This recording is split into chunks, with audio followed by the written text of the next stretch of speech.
Before we get into the video, could everyone please subscribe to my Endless Diary Tales channel? Thank you so much. After the boat capsized, my boyfriend's sister and I fell into the water together. Without hesitation, my boyfriend first took her away in the water. On the way to the hospital, he rationalized, "Linda has a child in her belly. He can't just leave her alone." He didn't know that at this moment I also had a child in my belly, but I didn't want it.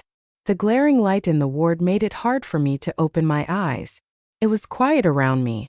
My head was dizzy and heavy. I used the wall to walk out of the ward. Familiar laughter came from the next ward. I saw a couple through the glass window. Leo turned his head to Linda and whispered. They were talking and laughing, warming each other's hearts. I had imagined that when I woke up, he would comfort me, feel guilty, and ask for forgiveness. But imagination is just that, imagination. He left me alone, lying on a cold hospital bed while he was next door telling jokes to Linda. Watching the man who cherished the woman on the bed, I felt like a joke. I was a bit dazed, wanting to go back to the ward. My weak body fell to the ground. The loud noise disturbed the two people in the room. Leo noticed me. His expression was tense and awkward. He helped me up, moved his mouth, but only said, "You're awake. Why didn't you tell me?" "How could I tell you? Tell you how scared I am, how cold I am, how uncomfortable I feel. But where were you?" I didn't speak, just moved his hand away from my arm. He looked panicked. I saw the first glimpse of calmness in him. He was afraid.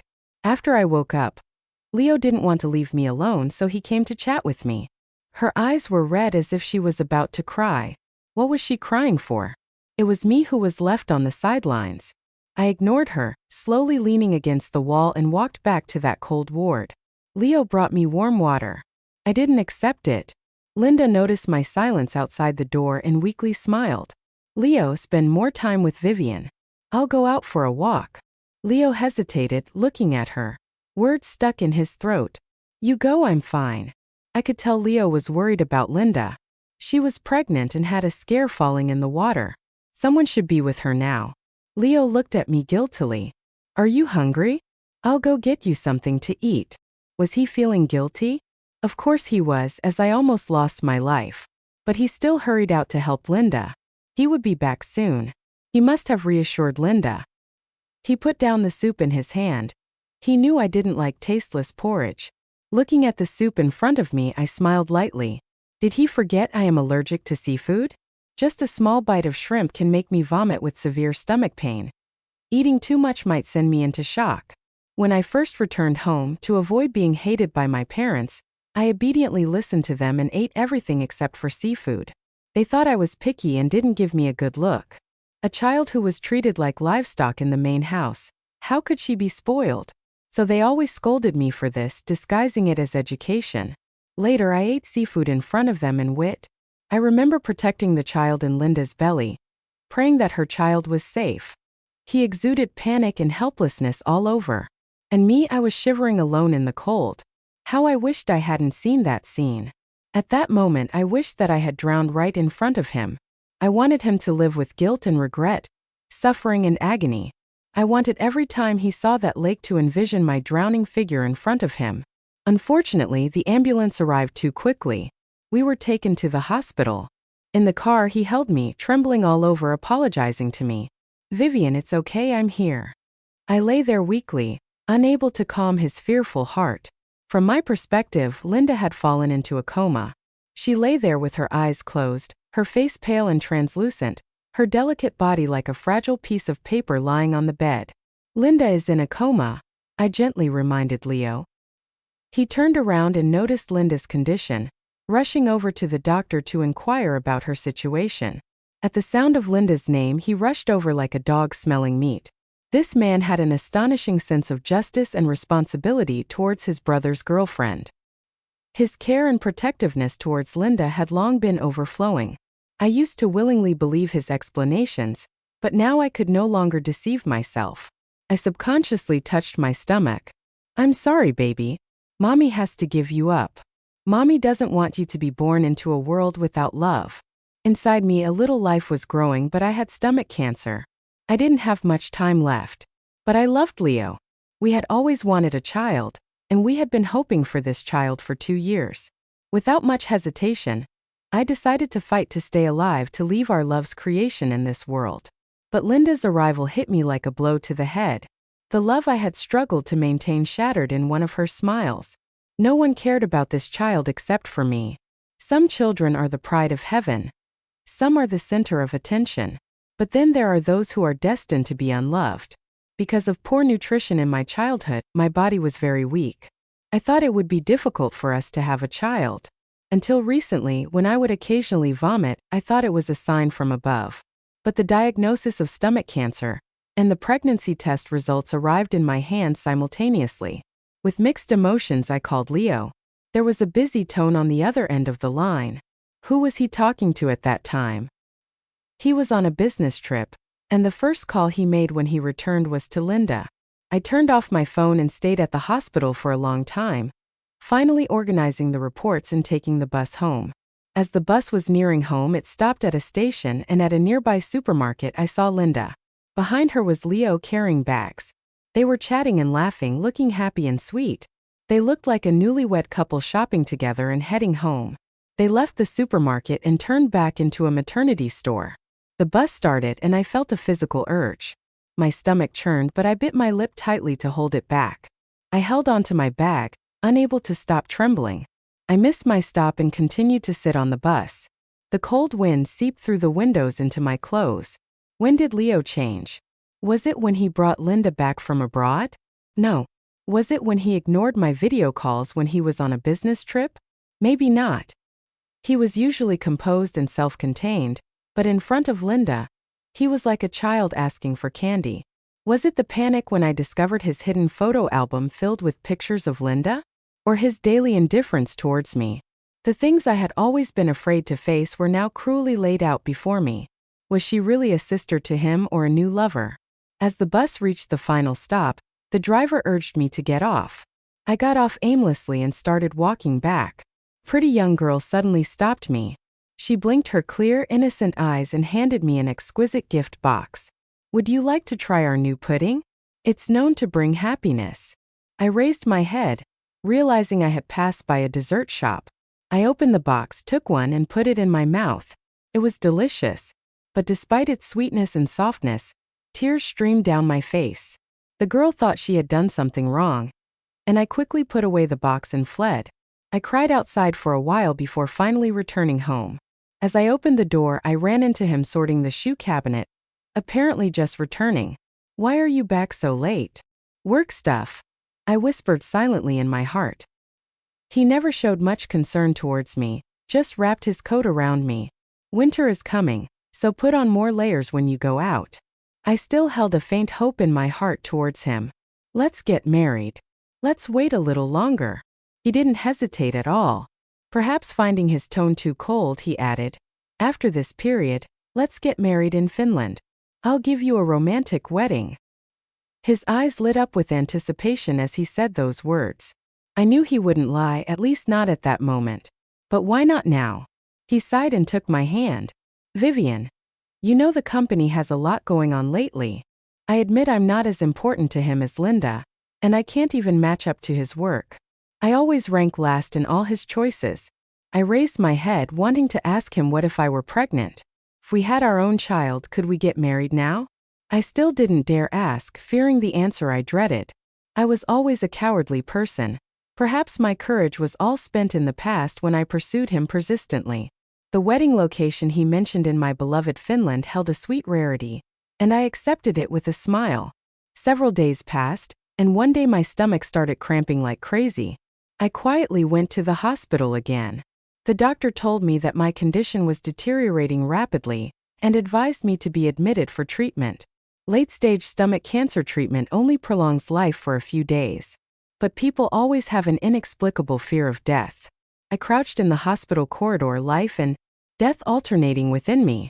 I never dialed Leo's number. He must be busy because I could only see him almost every night after he finished work. I could handle being alone. I recalled the 2 times in my life when I fought back. The first was against the human traffickers who abused me, my former father. The second was against the raging disease. At that time, I firmly believed I could defeat it, that I could give birth to a child. I admit I had a gambling spirit. Even during that period, I was looking forward to the little life inside me, and to the happy expression on Leo's face when he became a father. It was only after falling into the water that I realized how ridiculous I was. My child, when born, was destined to be unloved. Pregnancy always brings mood swings, and I was no exception. Leo seemed to make up for what he owed me, cooking for me by hand. I didn't even have the qualifications for such treatment before. But I didn't want to eat. He fed me a rolled egg, patiently coaxing me to eat. There was a hint of worry and pleading in his expression. I resisted the churning in my stomach and ate one. What if I died in the water that day? I don't know how to swim. His face fell, telling me not to say such unlucky words. He emphasized again, I won't let you die. Yes, you won't let me die, but you won't save me either.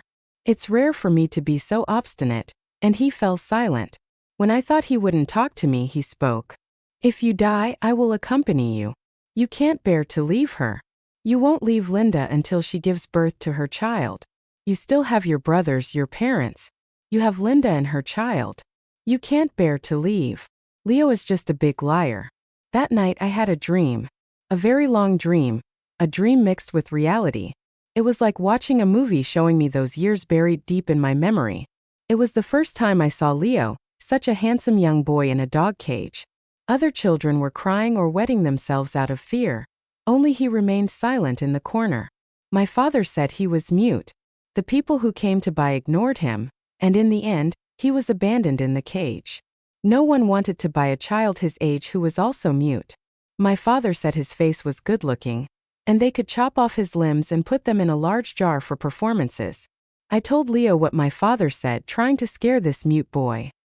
He opened his mouth and asked if I wanted to leave with him. Without me, he wouldn't find a way out. He said like him, he was also abducted. I panicked and wanted to deny it.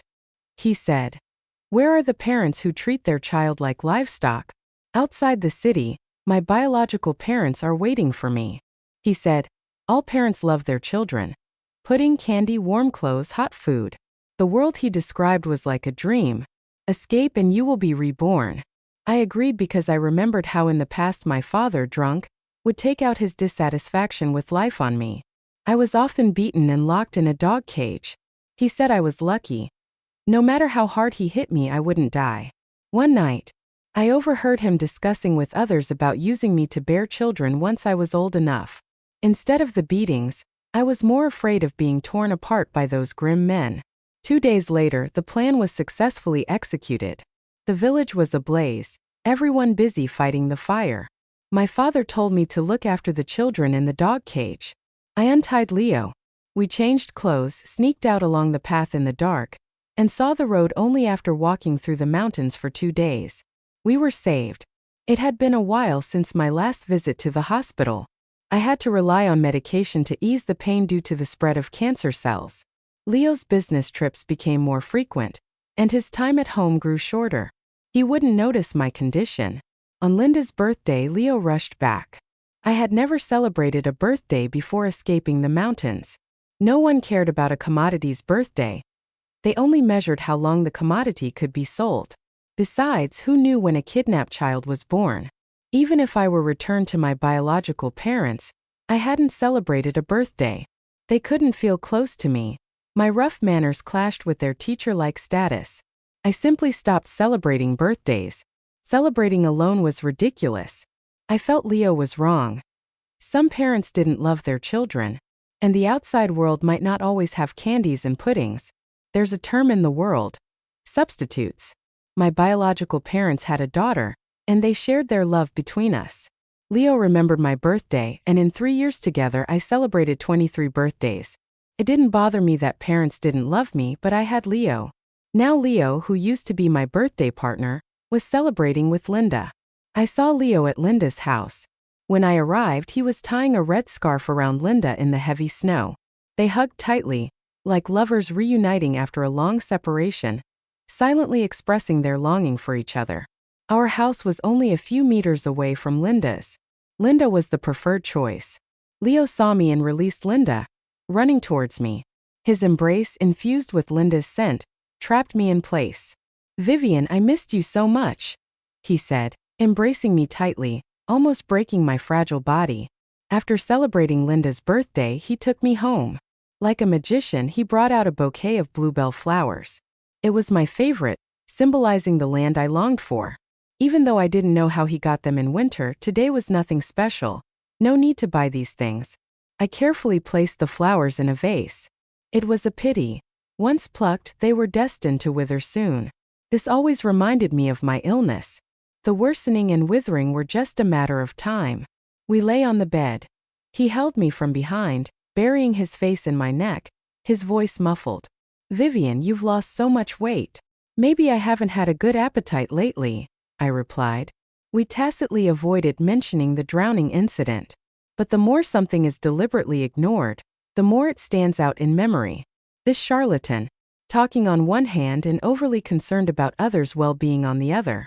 "Leo, do you really love me?"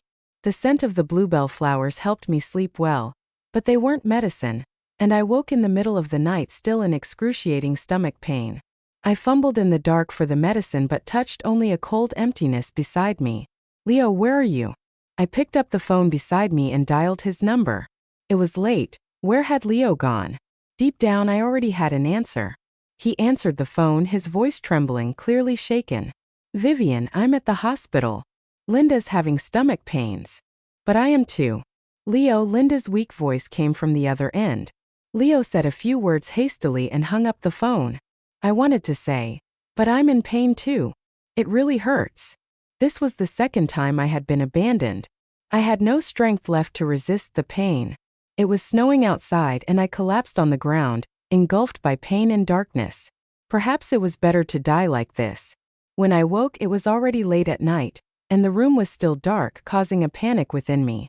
I know I resisted once again, but I don't know how many more times I can hold on. I sat blankly, curled up in the corner, watching the sky outside gradually lightening.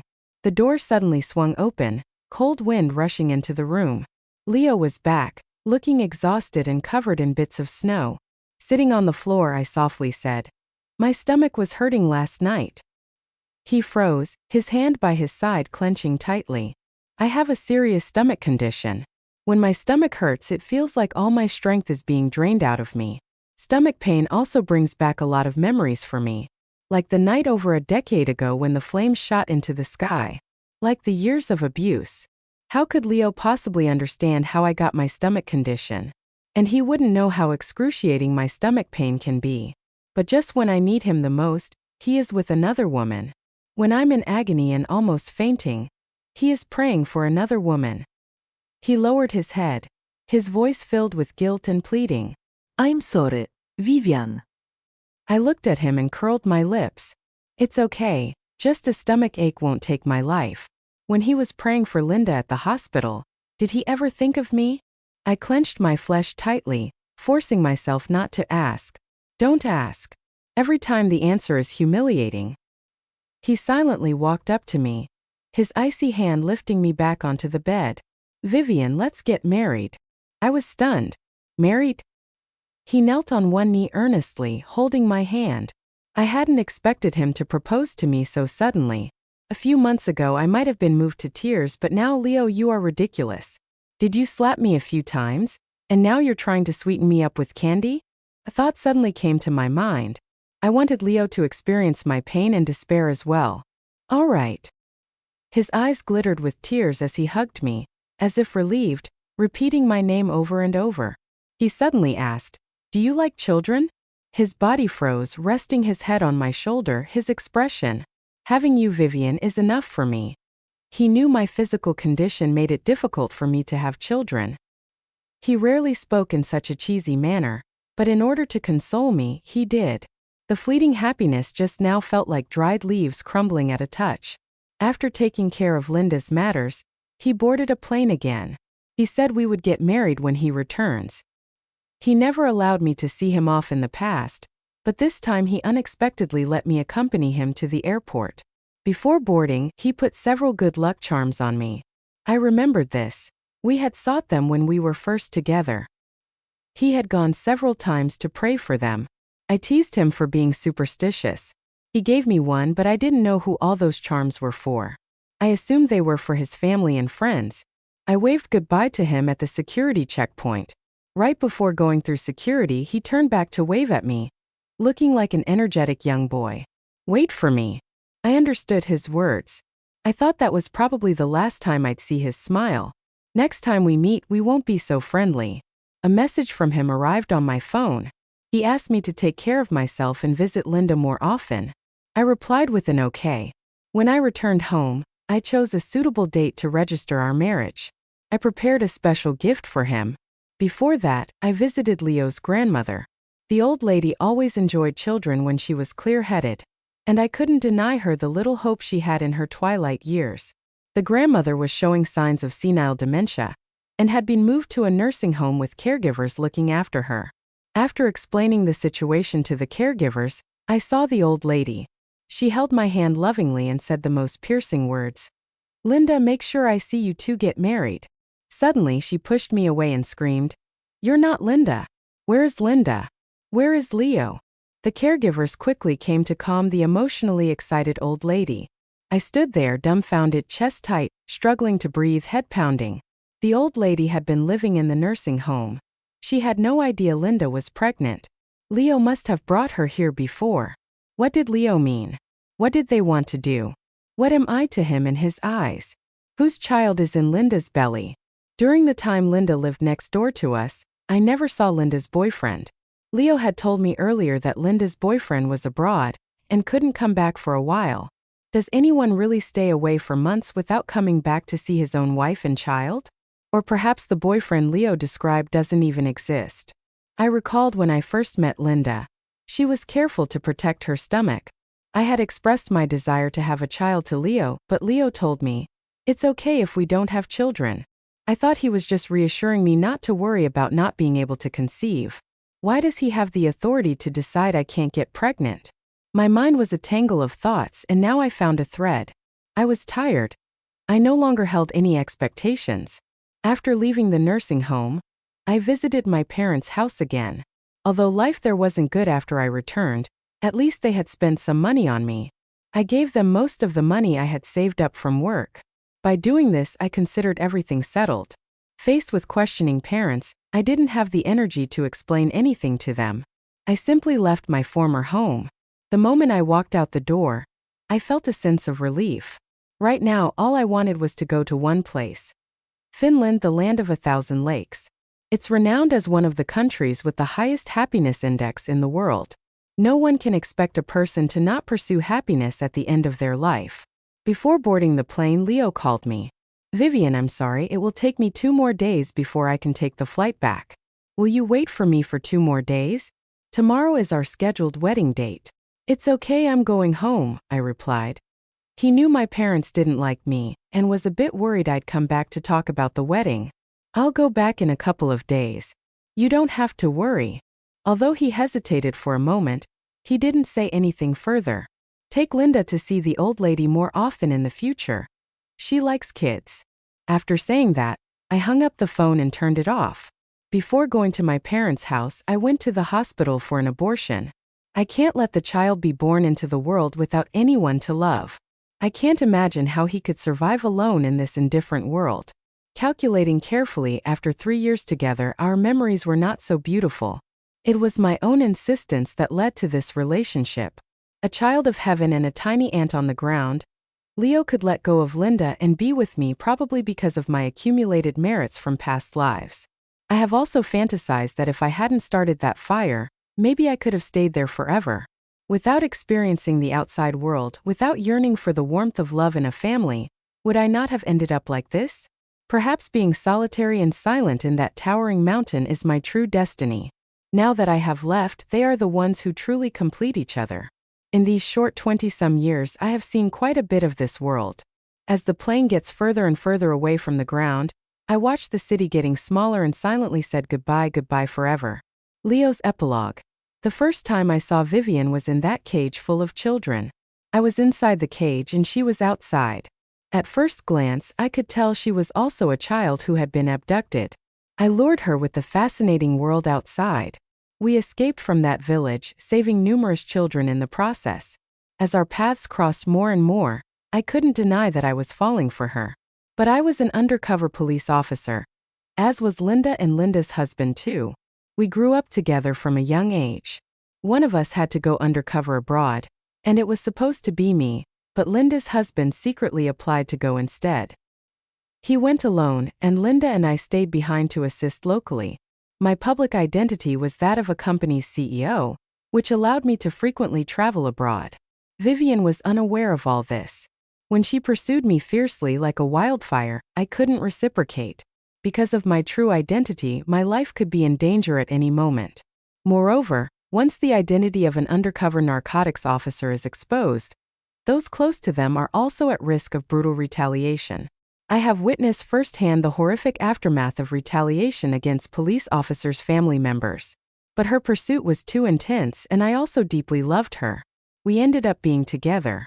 However, compared to our few years of sweetness, Eric staying by the drug lord's side was in a very dangerous situation.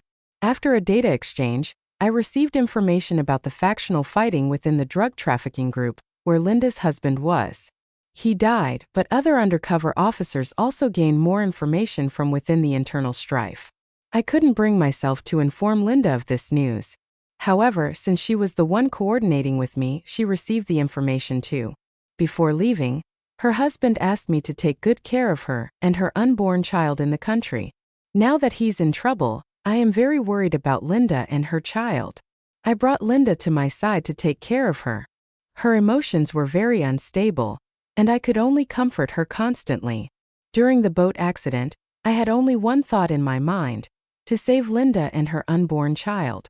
I couldn't face Vivian because I had broken our previous vows. I hid my inner panic and explained to her that Linda was still carrying a child. I looked at the sorrow and disappointment in her eyes, at a loss for words. I didn't know how to explain it to her. I could only hope she would understand me. In the hospital, Linda woke up first, having had a nightmare and on the verge of breaking down emotionally. I had to go to the next room to watch over her and prevent her from doing anything foolish. To calm her down, I softly told her about the funny things her husband used to do. It seemed to remind her of the sweetness they once shared, and she quickly started smiling happily. It also made me reminisce about the past. I had once pursued Linda as fervently as Vivian pursued me. I also felt regretful at one point, but as time passed, I let go of it. The foolishness of the past was locked away with those photos and love letters in an album. I met Vivian and found my lifelong love. Vivian revived the dust-covered past, and I didn't want her to misinterpret things, so I explained that I now only see Linda as a sister. I felt a bit annoyed that she brought it up. Later on, Vivian was understanding and didn't bring it up again. Suddenly, there was a noise outside the door, bringing me back to reality. I walked out to check. Vivian had fallen to the ground, and I rushed to help her up. I felt nervous and lost, as she must have seen everything just now. There was no sadness or blame. The name on Vivian's face, she simply moved my hand away and went back to her room. Linda followed and said she wanted to go out for a walk. Afraid that she might get into trouble alone outside, I made up an excuse to follow her out. I quickly comforted Linda's emotions and brought back a bowl of soup. I didn't know it at the time, but the soup contained seafood. Vivian's expression was so numb that it frightened me, so I quickly disposed of it and left. I reassured myself that Vivian's anger would eventually dissipate. I hoped she would give me a way out. But instead of receiving a way out, I was assigned to go abroad once again. This time I brought back good news. Our operation had begun. The information unearthed after Linda's husband's incident was enough for us to launch our operation early, ensuring its success. As soon as I landed, I called Linda to share the good news with her. She was delighted, and upon my return, I didn't see Vivian. Instead, I went shopping with Linda and bought her many things. It wasn't until the evening that Vivian returned, looking desolate. Out of the blue, Vivian proposed to marry me. I told her to wait a bit longer. The situation was urgent now. I had to wait until we finished our operation and earned enough merit to apply for retirement. I promised to give Vivian a grand wedding. By then, Linda probably had given birth, emerging from her sorrow. As things were wrapping up, I had to frequently leave Vivian's side. On Linda's birthday, I rushed back, and following a list given to me secretly by Linda's husband before he went abroad, I presented her with a red scarf on his behalf. Linda cried when she saw the scarf, and I held her tightly, comforting her. Then I saw Vivian standing at the door. The joy of reuniting after a long absence made me embrace her tightly. I noticed she had become thinner. Her fragile body seemed like a delicate kite ready to fall at any slight external force. Her mind was heavy. I knew that. The events of these past times had surely left scars on her heart, but it was not yet the time to confess everything. Even though she rarely contacted me now, from constantly revolving around me in the past to being silent now, I couldn't explain everything to her. During the night, I received a call from Linda. I glanced at the peacefully sleeping Vivian and hurried over. Fortunately, Linda and the children were fine, but Linda needed to stay in the hospital for observation. When Vivian called, I answered but was called away after a few words, and I didn't get to hear what Vivian said in the end. When I returned home and saw a distraught Vivian on the ground, the suppressed panic overwhelmed me. I felt like I was about to lose the girl in front of me. Without a ring prepared, I proposed to her. There was no surprise and happiness on her face as I had imagined. It didn't matter. As long as I locked her in marriage, someday I would confess everything to her, and she would forgive me. It didn't matter. It was all coming to an end soon. On my last departure, I thought that when I returned this time, I would be able to go to Finland with her to get married. Before leaving, I hung all the talismans on Vivian. I hoped to come back safely. If I couldn't make it back safely, these talismans must protect my Vivian. Vivian once laughed at me for having so many talismans, saying it was because I knew I had a mission to carry out. I was afraid of death. I didn't want to leave Vivian alone. When it was almost time to go back, there was a slight accident, and I had to return 2 days later. I called Vivian to apologize, and she told me she was at her parents' house. She told me to take Linda to visit Grandma more often in the future. I was about to continue asking when she hung up. By the time I finished my tasks and returned to the country, I never saw Vivian again. In the dim room, scattered were various puddings and medicine bottles. There was a delicately packaged gift box on the cabinet in front of the bed. On top was a pregnancy diagnosis report. I was so happy I almost jumped up, wanting to tell everyone that I was going to be a dad. Our long-awaited child. I never imagined that she would terminate our child. Does she hate me? Resent my actions and concealment? But she couldn't take it out on the child. She was too impulsive. I madly called her, but her phone was still off. Vivian, where did you go? Checking the date on the report, I remembered the day when Linda and I finished our call and saw her missed call but didn't call back. She was trying to tell me at that time. But me? I took away her love and time and used more time to take care of Linda. I asked a friend to check Vivian's itinerary and learned she went to a nursing home. On the day I called her, she had taken a plane to Finland. I learned what happened that day from the nurse. The old lady knew my feelings for Linda before she got sick. I had even taken Linda to see her last time. I couldn't blame a confused old lady. I booked a ticket to Finland a few days later, deciding to go find Vivian. I wanted to explain everything to her. Linda called me, telling me the operation was successful. I didn't make it to the award ceremony as I received a call from the embassy. Hello, are you Vivian's family? Her body was found in Ivalo, Finland. I didn't hear what he said next. I couldn't understand. He said Vivian's body, but just a short time ago, Vivian was alive and well in front of me. This must be a hoax. Vivian loved me so much. She wouldn't leave me alone like that. Linda accompanied me to Finland, and she identified the body. Linda said, "It's her." I didn't believe it. I couldn't believe Vivian, so timid, would die alone in a foreign country. I rushed into the morgue, seeing the lifeless figure on the platform. That face was devoid of life. The entire body was skinny and lifeless. I shook her, trying to wake her up, to take her home, to marry her, to give her the most romantic wedding. But the people around quickly stopped me. "Sir, let the deceased rest." Linda and I buried Vivian in Finland. I hazily went to the place. She had been trying to find any traces she had left behind. I went to the place where we had sought talismans when we first got together. I devoutly knelt in front of the shrine, praying that the gods would guide my Vivian home. After spending several days in the city she had once stayed in, I still couldn't let go of Vivian. Before leaving, I found her stomach cancer diagnosis report in the house where we had lived for years. The floor was covered with various puddings, most of which were new products from the dessert shop. I went to that dessert shop, where a sweet girl welcomed me and recommended a hot-selling dessert known for bringing happiness. A heavy blow hit my mind and I crouched down, unable to hold back the tears in the dessert shop. It was too late. It had been too late for a long time, ever since I said the first wait. I am such a jerk. How desperate Vivian must have been back then. How painful stomach cancer must be. I'm sorry, Vivian. I finally admit that my beloved disappeared over time in the despair I brought her. When I returned to Vivian's side, the weather was nice, and the woods around the cemetery were blooming with her favorite bluebells. She must be hiding beneath, secretly laughing at my pain. I bought a small house around the cemetery and took on the job of a graveyard keeper. I didn't want to make her wait too long. Before that, I had to atone for my mistakes. Linda's epilogue. Eric, my husband Leo, and I grew up together since we were young. Leo's feelings for me were like any other suitor's, not causing any ripples in my world because my heart belonged to Eric. However, I couldn't help but feel genuinely happy for him when I saw how Vivian's appearance changed Leo. When Eric passed away as a drug dealer, I couldn't bring his body back. I wanted to leave with him, but Leo comforted me, reminding me of the child growing inside me, Eric's only bloodline.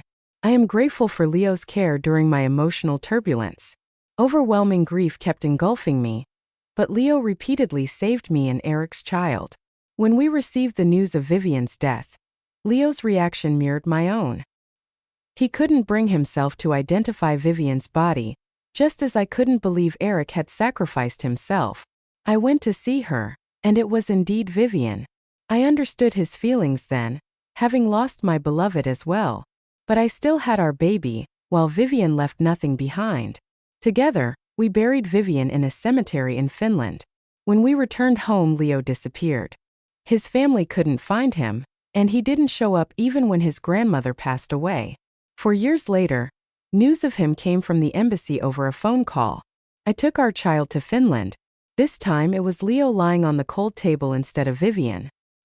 His face was even more gaunt than Vivian's. The autopsy report cited lung cancer. Visiting his home, I saw the accumulation of cigarette butts and empty bottles. It was hard to imagine how he spent these years after losing Vivian. Daily, he drowned himself in smoke and alcohol. My thoughts of Vivian. After cremating him, I laid Leo to rest next to Vivian. As the urn was being buried, a heavy rain poured down, perhaps Vivian's lament for Leo's passing.